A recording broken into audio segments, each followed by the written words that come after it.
That being said, let's talk about Mill5 for 2 seconds. Mill5 is a new company. It was founded in 2015 by myself and my business partner, Sri Vibhuti. Sri, right in the front row right here. We're both a consulting and a product company. We firmly believe that we can help customers do innovative things with their business, but at the same time, along the way, we always find really cool ideas that we want to mature into our own products and offer them to our customers. So our focus is predominantly cloud, mobile, and modern enterprise. We do work in multiple industries. So for example, we have several financial services customers here in the Boston area, but we also have healthcare customers throughout New England. And current size of us is 6 employees. We have 3 in the room right now. We do go beyond that 6 with contractors up to 10. So we are early stage. We're brand spanking new and we are growing. The nice thing about all this is that we are 100% self-funded. So a little bit about me. I am the Chief Architect and CTO of Mill5. I am also the former Chief Architect and CTO of Blue Metal/Red Metal. Have you guys heard of that company before? Yes, a lot of people shaking their heads. So I left Blue Metal to form Mill5 with my friend Sri. I am an AWS certified architect and developer. I'm also a Microsoft certified master, right? That means I know a lot. I was at Microsoft for 10 years. I left there to do bigger and better things. So I'm also a published author. I've written some books, some articles, and I'm a former professor at Drexel University. Okay, so enough about me. Let's talk about Cloud Academy. They are helping sponsor tonight, so thank you to them. In honor of Mill5's culture of constant learning, this is one of the things that we look for in employees when we hire them to see, do they have the passion to learn new things constantly, right? Because technology is forever changing and we really want to stay at the forefront of that technology. So we're always in learning mode. With that, we reached out to Cloud Academy and they were very gracious enough to offer up 1 full year of their product, right? So please put your business card in the bucket. Sri has the bucket at the front of the room. I'll ask again before we do the drawing to make sure that everybody has a chance to win. Okay, so tonight, we're going to talk about the background of why we're developing this product. We're going to get into some things like deployment, service discovery, service routing, and scheduling. Along the way, we're going to talk about some of the challenges we've had with using AWS and what we've done to kind of work around them. Right? So we've used things like Lambda and API Gateway and those type of products, and we love those things, but we've had to do some interesting things on our own. So we're going to talk about why we did those things, and maybe you've run into the same challenges that we've had. All right. So let's talk about some customers. We've had many customers come to us and say, hey, I got this intellectual property. It's written by my analysts, my engineers, my quants, my developers, and I need a way to expose it very quickly without it having to be a long development process. A lot of times people just shut down immediately and they say, I don't want to go through that effort. So we've been approached by several customers to say, hey, how do I take those assets, that IP, and expose it quickly? So some of the scenarios that we have right here on this slide are talking to those needs. So in the first example, I have an engineer. He needs to run simulations across a large data set. He has some code that's doing something that gives him some results. And he needs to do it quickly, but he doesn't have the compute resources in order to do it. So we need to scale up those compute resources using high-performance computing techniques in order to get that job done very easily. The second scenario is data, right? So data is king, right? It's the center of the universe. If you have data that you would like to expose to people, and then say you start charging for that data, how do you do that? All right, so we have many customers that want to say, hey, I have my IP is data, and I want to expose it as a service to their customers. The next one is algorithms, and this is probably the #1 space that we see a lot of. You got quants, scientists, engineers that have all developed these algorithms on things like MATLAB, R, Excel, right? Some other tool that isn't .NET, Java, Python. It isn't a development language. And they need a way to expose those things without writing any code, right? So how do they do that? And then finally, our friends, the developers. They are writing code in .NET, Java, Python, maybe some other language. For us, these are the 3 that we're focusing on right now. And they have some interesting stuff, but they don't have the skill set to necessarily expose it as a service in the cloud. So we've taken all these scenarios and said, this is an opportunity for us. It's an opportunity to unlock intellectual property that's just sitting there, not doing anything. It's an opportunity to take something and expose it with little or no development. It allows all those people I just mentioned to focus on business value, not infrastructure and not plumbing. One of my favorite sayings to developers is, we are value-add developers, we're not plumbers. Right? So let's focus less on the infrastructure and focus more on getting what the business is doing, exposed so you can actually start monetizing it. Right? Take the intellectual property and make some money on it.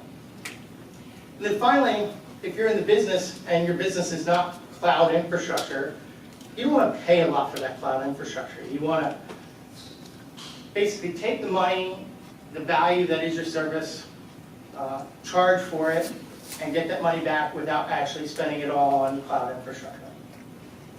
So we took that and we started applying some tenets to this. The first one is microservices. How many people have heard of microservices? I think everybody in the room, right? It's right up there with Docker as far as words that people have heard about. Performance. So a lot of times we'll see a quant or an engineer or a scientist and they code something up and it's fast, but some of the things that they're doing slow them down. So third-party runtimes, certain overhead.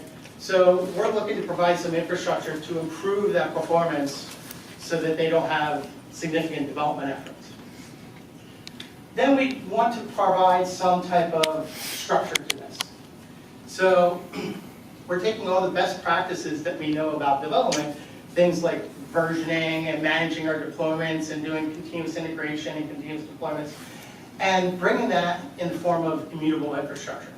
So when you deploy something out there, it's there. It doesn't change. It's repeatable. And then lastly, bringing in the tenets that you would expect from a cloud architecture. Scale on demand, but often, a lot of times I'll talk to architects and they'll tell me, hey, there's some really great whiz-bang thing that I could do in the cloud. But then I look at it and I'm like, wow, this is going to cost a lot. Right? So we want to make sure that we architect for cost as well. Okay, so enter the calculate service, right? So for us, this is the architecture that we are building. What this is doing is allowing us to present services to any consumer that a customer may have. So we have a customer in New York. He likes building algorithms on MATLAB, right? So what he wants to do is he wants to say, hey, take that algorithm, make it a service in the cloud, and then just start charging for it, right? So how does he actually do that? So for us, we're using a number of different things here. The primary things on this slide that you should pay attention to are the ECS, that's the EC2 container service, and the container management with the container registry, and Elastic Load Balancer. We do have things like Lambda, and Route 53, but these are all services that are supporting the core here. So the main things on this slide are the service router and the cluster. The service router, for us, think of it like API gateway. How many people are using API gateway today? So 3 people, 4 people. Have you had any challenges with it? If you don't mind me asking, what kind of challenges? The initial configuration through the console, and as a fix that, we choose to leverage Terraform, guarantee facilitate the maintenance of the API. Okay. Manually is kind of pain in the ass. What about Lambda? Anybody using Lambda? Okay. What are you using Lambda for? Well, I'm using it for analytics skill, and stuff I can talk about. Okay. All right. So we're trying to use all these things, but when you look at this, what you'll find is when we originally started out to build this infrastructure, we were really interested in using API Gateway and Lambda. It seemed like it was going to be the big thing for us, and it still is. We really like those 2 products, but our customers had very specific needs that kind of were like 90%, maybe 95% of the way there, and that extra 5 to 10% was killing us, right? So we actually worked around it, right? So that being said, I'll come back to this slide. Let's talk about what a customer experience would be on our service. The first one is to create an application, right? What you're going to do is you're going to come to our portal, you're going to sign up, you're going to give an application a name, you're going to give it a URL, and you're going to specify the type of application.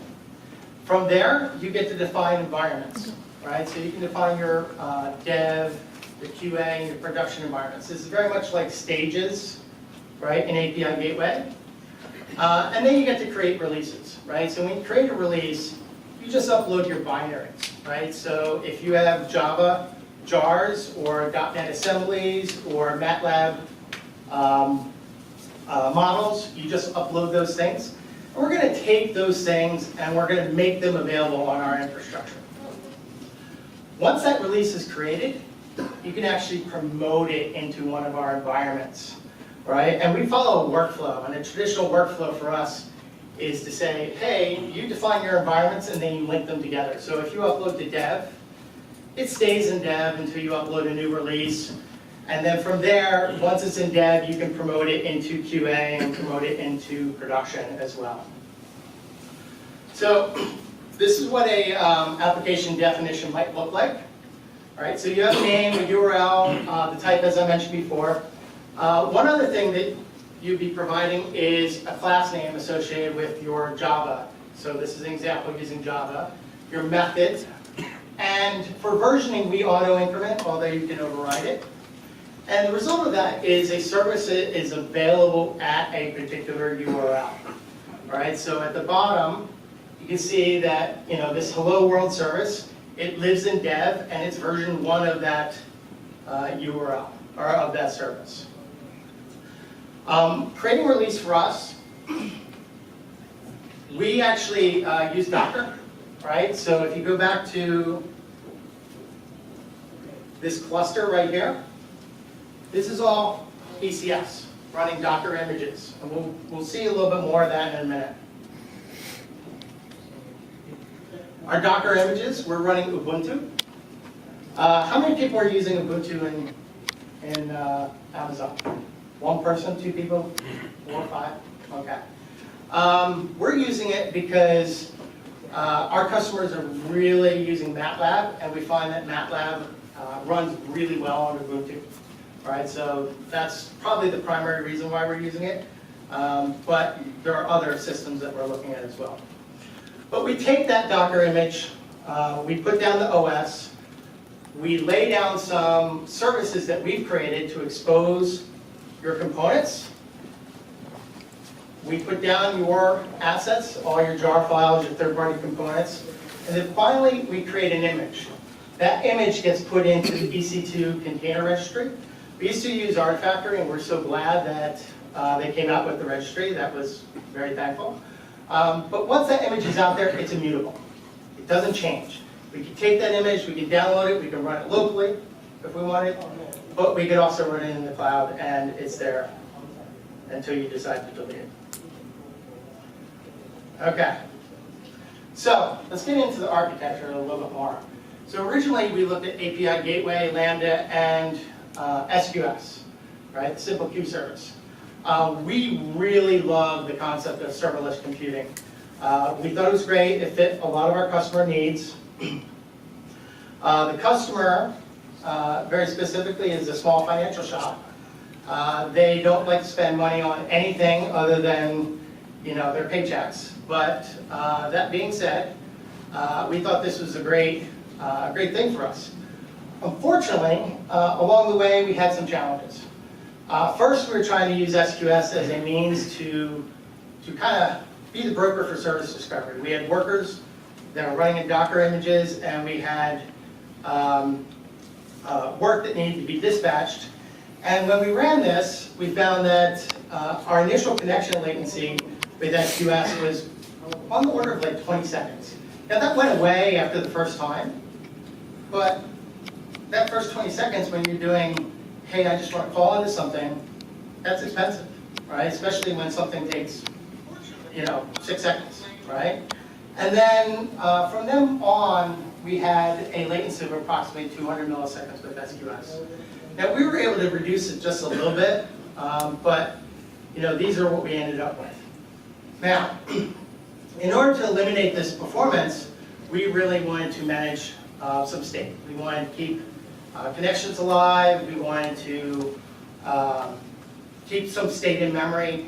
And if you're familiar with Lambda, Lambda works really well in a stateless approach. And what we found is we couldn't get that consistent level of performance given that we wanted to do stateful programming. Yes? I'm just curious, the 200 milliseconds latency, is that with the long polling approach? Yes, we did do the long polling approach, right? So yes, that is a very good point. So long polling, what they do is they connect and they're waiting for something, right? So we were doing the long polling, but remember, Lambda's stateless, right? So we couldn't guarantee that that would be around, right? So the other thing too is we really wanted to use Lambda as our front end. But the challenge we had is we would dispatch something to a worker, and that worker would need to call us back. And we would actually have to register a callback inside of Lambda, and that overhead was very complicated. So what we found is by doing all these things, we were kind of trying to do something that wasn't meant for, right? So what did we end up doing? Well, we scrapped all that, and we ended up building 2 clusters, right? An ECS cluster for our service router, and an ECS cluster for our workers, right? So the service router is actually dispatching work to items on the cluster. So how do we do that? Has anybody heard of Console? All right, so a lot of people in the room. So Console is a really great service discovery application from HashiCorp. What we did is we took Console and added it to our service router infrastructure and added it to our worker clusters. Our worker clusters are all running Console in agent mode, and our service routers are running them in server mode. What this is allowing us to do is use HashiCorp's Console application to actually do discovery. Now, so you might be saying, well, what's this Console thing, right? And when we heard about it too, we were like, what is it? And we were trying to figure out what it was, and we had some friends that were using AWS, and they were like, you should absolutely use Console. Well, what we found, which was very cool, Console does all the communication and registers our services for us in a very distributed way. It has some communication protocols known as consensus and gossip protocols that manage state between all the nodes in our clusters. So each one of these little orange boxes right here is considered a node, right? And these are nodes, all these things are nodes. So console is distributing all our state around this cluster for us. So, it's doing it for us. We like that because before we were having to do a ton of development and we really didn't want to have to do that. Now, some of the challenges we had though is because we had an SQS queue in our previous architecture, we could actually say, hey, if a worker failed, that worker could talk to the queue. If it failed, the message wouldn't come off the queue and another worker would come along and pick it up. In the console world, that's a little bit different. Failure needs to be handled very specifically. So with console, you can actually have health checks. So we're actually providing health check system for our customers' components and making those health checks register with console so they can say, are you alive? Are you actively running? Are you doing something? And are you in a healthy state? Yes, it's written like a sidecar check for the, yeah, because like, we use console, that was simple, Yeah. but, Yes, it's a sidecar. I mean, it's basically sitting there, and so you got something watching the app and console's checking that. yes, that's exactly what we're doing, right? Now, there's a few reasons why we do that, which you'll understand a little bit later. The other thing about console, which is kind of nice, is this key value storing. We actually use it for mostly static metadata associated with services. We're more interested in seeing if we could use it for more dynamic metadata with services, but for right now we have things like location, dynamic ports, environments, those type of things of what you would expect, right? And we can query those things, right? So our service router, which is over here, is able to query on those things and discover where our services are running and actually do dispatch. Okay, service router. More not so good ideas. So I mentioned earlier some of the technologies we're looking to use for for service discovery. In this particular case, we were looking for API Gateway and Lambda. However, we had a few challenges. Our customers have very large JSON payloads, huge. It's shocking what they have, right? And we looked at it and we said, well, can you reduce it? And they said, no. We said, okay. And we actually found that the payloads were actually causing performance issues. And we said, all right, let's go turn on HTTP compression. Not so much. The next thing, we said we want Java 7. Well, we went to go look at Lambda, and it was Java 8. Next thing, our customers' models were running in 6 to 8 seconds, mostly 6 seconds. But if you look at timeouts, the max timeout was 300 seconds.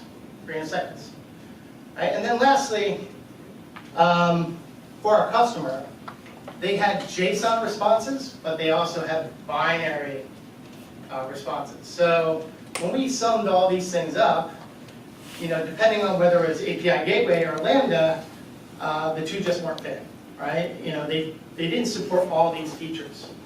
And then finally, Mil5 is both a Java, .NET shop, right? We do a lot of .NET development, and we want .NET as a first-class citizen in there. So we felt that we had an impedance mismatch with these technologies. It's not that we didn't like them; we really did like them, but again, it was a 90% problem case, right? So the service router. So this is what's doing most of the heavy lifting for us on the front end. Right? So if you look at API Gateway today from Amazon, and you look at the feature list here, pretty much you're going to find a one-to-one correlation. Things like, hey, can we authorize incoming requests? Oh, yes, right? we have a model where we can have API keys and secrets, and our customers can actually register their customers in our portal and provide them with their own API keys and secrets to call our services. The service router also routes requests. So this one's kind of interesting because this starts to get into scheduler territory, right? So right now we're using ECS, and our scheduling, we are doing some scheduling with ECS, but some of our scheduling is actually done by our service router, and we'll get into more details of that a little later. But what it does right now is it breaks down the URL into the application version environment, and then looks up in console for an available service to call, and then makes that call. We are also tracking and reporting on metrics, right? Things like requests per second, wait time, execution time, and more. We actually track 200s, 400s, 500s, all the usual suspects. Security measures, right? So things like rate limiting, blacklists, whitelists, right? We have a customer out on the 495 belt, they want to whitelist all their services, right? So we need to be able to support that. 3 other things, advanced HTTP scenarios. So we want to support caching, HTTP compression, and WebSockets. How many people are using WebSockets today? Yes, 2 people over there.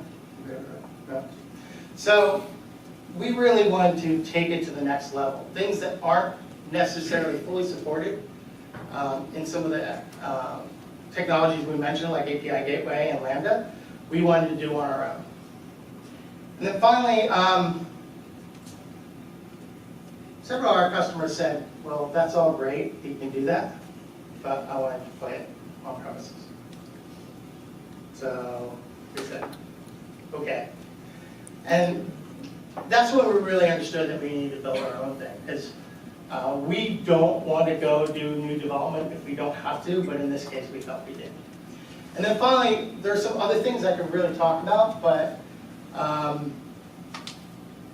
I'm hesitant to talk about the details. I'm happy to talk about it offline, but it has to do with scheduling, integration with ECS of our service router. But just know that we're doing some work to integrate service router with ECS. So the container service, we love this thing, right? This is container management for the cloud. It has 2 out-of-the-box schedulers, a service scheduler and a task scheduler. Currently, we are using the service scheduler for our service router. We love that, right? So if you look back at the architecture here, this is another ECS cluster.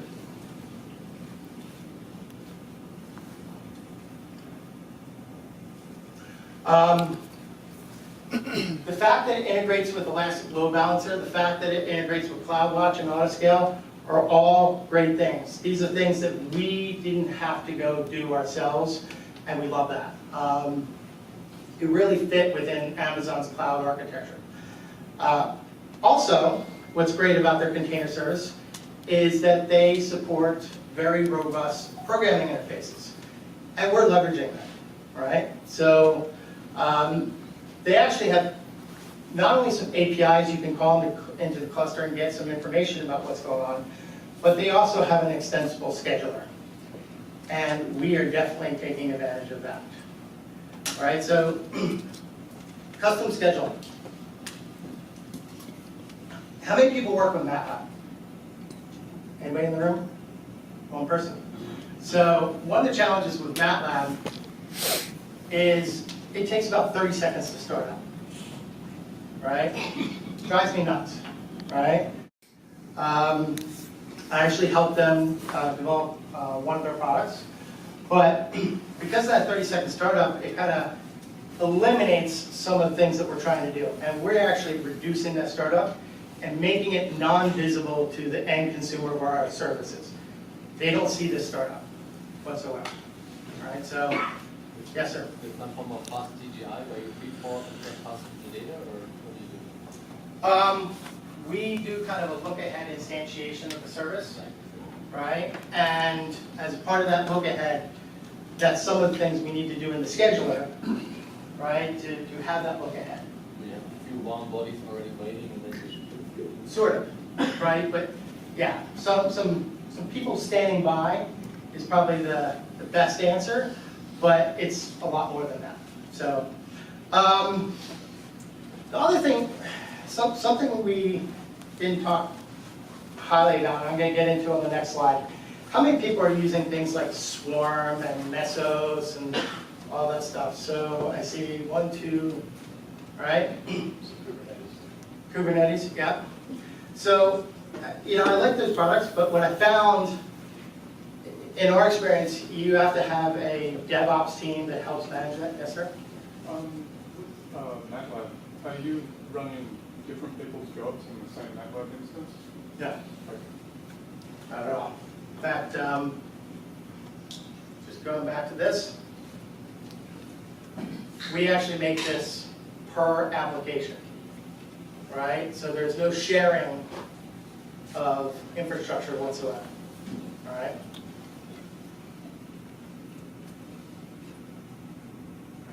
All right, so, when we're talking to a 5-person, hedge fund or some small shop that has a small technical team, they're not going to be able to take on things like Mesos, right? I think we'll just overwhelm them.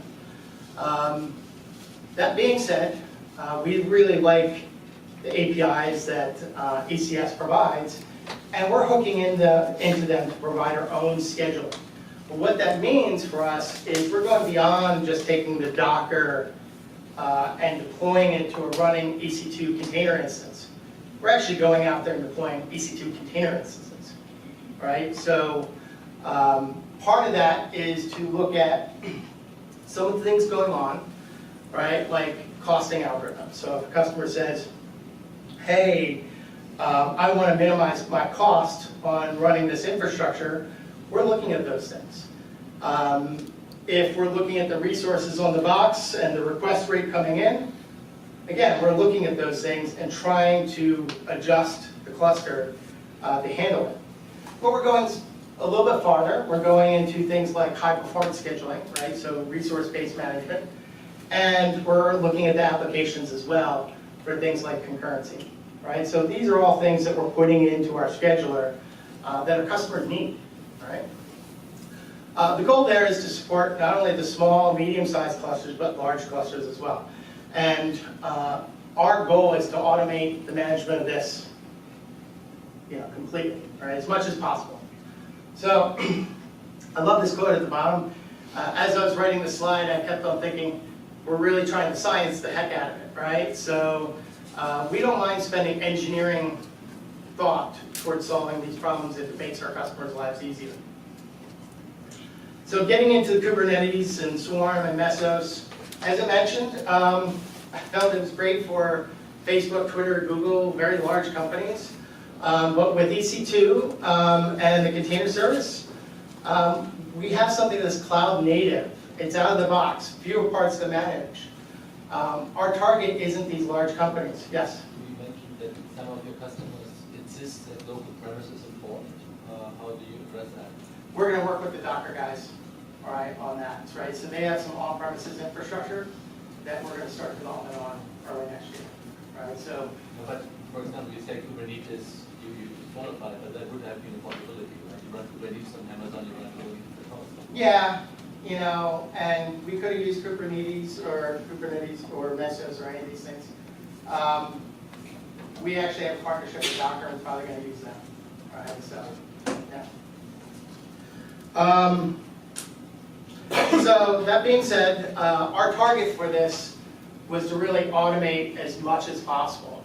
Get that IP out of the hands of these analysts and scientists and start making money on it, right? So our target is small to medium businesses. Doesn't mean that we don't work with large businesses. We actually have one that we're talking to about this product.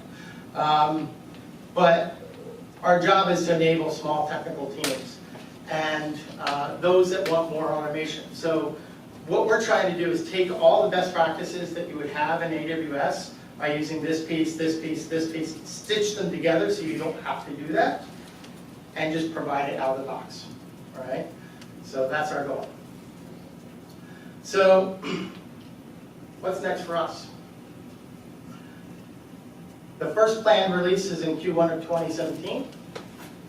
We do have tons of functions and features still to come. Batch requests for long-running executions. That's really important for us. We have some customers that have long-running jobs. Payment system, right? So we're going to integrate a marketplace with this, right? So that as these analysts and engineers and entrepreneurs that expose this IP, they can start monetizing it, right? And we're going to provide them a customer portal where their customers can actually sign up. Talked to somebody earlier tonight about spot instance support. Our goal is to reduce costs as much as possible. So it definitely takes us down the spot instance route. And of course, more automation and management. All right. So finally, we are hiring, right? So developers, engineers, ops, people, both for consulting and product development. These are just some of the technologies that we're working with: Java, Docker, AWS, AngularJS, .NET Core, Console, of course. So certainly if you have experience in all these, come see us afterwards. I do ask, I didn't make this correct, this should be careers@mil5.com, not AWS Meetup, but we'll change that. We'll add the AWS Meetup tonight so that you can actually get your resumes in if you're interested. So that being said, now the giveaway from Cloud Academy. Does everybody have their business cards in this thing here? Yes? All right. You business cards?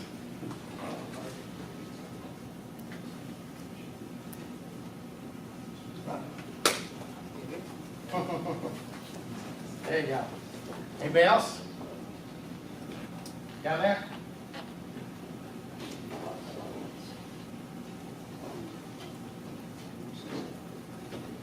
Okay. Okay. Ask James to take the card. Okay. Yes, it is orange. Along with about 5 or 6 other orange cards in the box. Okay. Is Sean Shaw? Yeah. Okay, come see us afterwards. And I'll email you the code to get online to Cloud Academy. So with that, that's kind of what I wanted to present on. Any questions? Yes, sir. So how are you going to figure out how to, do you charge on a per request basis? That is the predominant model that we want to do, probably in batches, right? So things like for every 10,000 requests, we want to be able to charge, right? So does the publisher name that price? Yes, right. So our customers actually need to name a price for it, right? Because everything that they publish is going to have different value, right? So somebody writing, say, a very quick email service or a zip code service or some simple thing, right? Maybe some text search thing. That might be very small, but somebody that has financial algorithms that are actually making people money, they want to charge a lot more, right? That's another thing too. We're actually partnering with Bloomberg on this, and we're going to be posting this to the Bloomberg Marketplace at some point in the near future. Right, so when it goes live next year, we'll definitely be up on the Bloomberg Marketplace. So. Other questions? How are you dealing with stuff like multi-tiered architecture? Like, because I understand you want to deploy an artifact and container and do that too, but if you want to chain them together, or if you want to persist data, where do you persist data? Yeah, that is a challenge for us right now. Right now, most of our services are algorithm-based, so we haven't been able to test that as much as we'd like. But we do expect to be able to deploy some of those things in customers' infrastructure. So like if they had, say, a Postgres database that they wanted to access, we want to be able to access those things as well. right? So we are working on that, but we're not done yet, so. The person in the back. Yeah, some jobs may require different parameterization in terms of the Docker instances, in terms of how much memory and CPU you want siding is. Yeah. And there's probably something where a program has certain best cases, and sometimes the data set is actually determining what is best. What's your thought on that? So right now we're statically allocating certain size machines, right? We do overcommit, right, on some of the machines for a couple reasons, but right now we're statically allocating. What's nice about it though is these are microservices, right? So a very defined thing. And you're right, you know, the performance of it does vary, but over time it's pretty consistent, right? So for us is to basically say, you know, define it based on the application, right? Then there's one thing I can't tell you, but the best thing I can tell you is we are tracking every resource utilization for every execution. So you're learning and suggesting that. Yes. Right, we are doing it. Other, you had a question, sir? Yes. Do you have any clients who look at these things like Azure Spark, like big data analysis, things like that? Not with this architecture, but we do have clients that are interested in Spark. But yeah. Does your partnership with Docker revolve around Docker Swarm? Does your partnership with Docker revolve around Docker Swarm, or is it something else? It's a little bit of something else, right? So, no, the idea here is yes, Swarm, but you know they have some on-premises stuff that they're bringing, right, and have brought, right? We just haven't gotten into it yet. They've been wanting us to do it for some time, but we just haven't been able to engage them. We're a 6-person company right now, so we got to get this out the door, and then we'll engage them at the beginning of next year. So, yes, sir. I was intrigued by you talked about that you're doing specialized scheduling. I've written a scheduler as well. One of the things that Amazon doesn't really provide for support for is paying attention to how much time is left in the hour. We are absolutely doing that, right? So that's you just nailed something that is a key point on our architecture, right? So just to let everybody know, one of the ways we try to keep costs down, we look at the EC2 instance and we determine how long it's been alive relative to everything else. And as our load goes down, we say which EC2 instance should we get rid of, right? So we are absolutely doing that, and the idea there is to save on that hour issue. But the trick is there's no point in getting rid of an instance, even if your load is 0. If you've got an instance that's been up for, you know. We don't get rid of it. Right. You don't get rid of it until you get within like a witching hour of the next charging hour. Yeah, I mean, if it, Okay. we actually can go down, but we will decide not to go down if, I mean, because otherwise it would just cost us more, right? Because you can get the spike right back up again. And Yeah. you have to pay for the instance twice. Yeah, exactly, right? Yeah, we don't want to pay for the instance twice. In fact, so early days, right? I mentioned I come from Microsoft originally. Early days, we were looking at whether this should be on Azure or Amazon, and we chose Amazon. We really like Amazon's cloud. It's not to say Azure's bad or anything, but they have 2 different cost models. And this is one of our discussion points when we were making that decision, because Azure is on a per minute, and Amazon is on an hourly basis, right? So it did have impacts in how we do scheduling. So. With your scheduling learning algorithms, do you find any kind of hysteresis where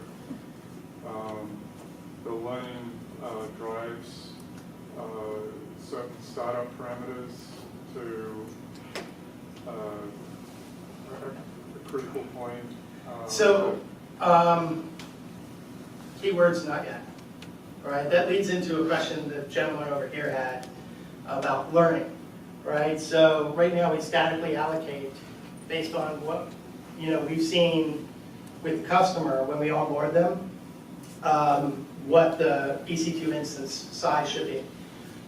But things change over time. For example, if you deploy version 1 of the app, it might have certain workload. Version 2 of the app is completely different.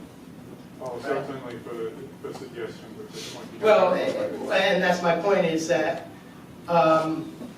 our initial EC2 instance is more of a educated guess based on testing of what it should be. But over time, we expect to learn and figure out what it actually should be. So, other questions? And the on-prem, it actually gets customized. Sorry, I didn't quite hear that. Speak up.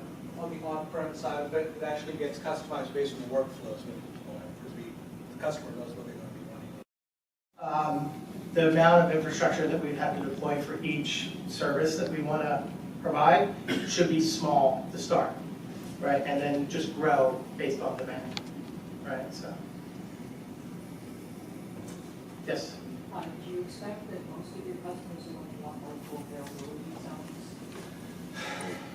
We don't do that yet, right? Right now, we'd ask the one customer that's actually running some of this right now, no, right? He doesn't need any of that, but it's something we have to do eventually, right?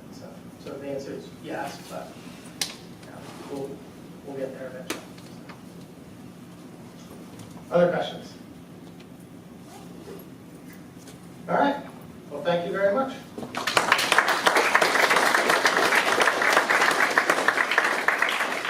And Sean, come see me. Thanks, Rich. Thank you. Thank you very much, everybody, for coming out tonight. Appreciate it. We don't have any other presentations this evening, so feel free to network, especially those of you that are looking for positions and those of you that are hiring.